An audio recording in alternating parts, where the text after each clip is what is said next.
আসসালামু আলাইকুম রহমতুল্লাহ। একটি দুঃখের বিষয় আপনাদের সাথে শেয়ার করি।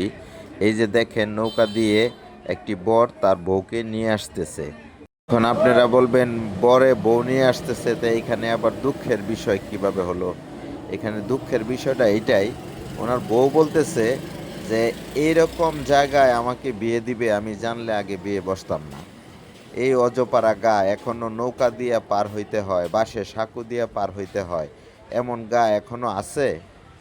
আপনারা বলবেন এই জায়গাটা কোথায়? এটা হলো ফুলপুর তারাকান্দা, রামপুর থেকে আপনার গোয়ালকান্দি, হীরারকান্দা, মানিকদির এই রাংসা নদীর উপরে এই ব্রিজটা হওয়ার কথা, এখনো হচ্ছে না। এখান থেকে প্রচুর বাচ্চা স্কুলে যায়, তারপরে বিয়ে শাদী হয়, মুরব্বীরা বাজারে যায়, প্রচুর দুর্ঘটনার সম্মুখীন এইখানে মানুষে হয়, কিন্তু এই ব্রিজটি এখনো হচ্ছে না। আমি ফুলপুর তারাকান্দার এমপি মহোদয়ের দৃষ্টি আকর্ষণ করছি এই বৃষ্টি অতি দ্রুত সম্পূর্ণ করে দেওয়ার জন্য। তাহলে এই যে নববধূরা যে আক্ষেপ নিয়ে তারা নতুন সংসারে আসে, তাহলে এই আক্ষেপটা তাদের থাকবে না, আর বাচ্চা কাচ্চারা ভালোভাবে পড়াশোনা করতে পারবে।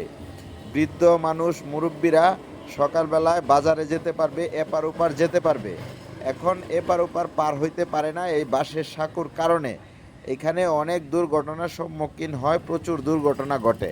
তাই আমি মন্ত্রী মহোদয়ের, এমপি মহোদয়ের দৃষ্টি আকর্ষণ করছি, অবশ্যই এই ভিডিওটা যেন আপনার সামনে যায়, সবাই শেয়ার করে দিবেন। আমাদের ফুলপুর তারাকান্দাবাসী যারা আছেন, এই বৃষ্টি অতি দ্রুত যেন হয়ে যায়। আল্লাহ হাফেজ।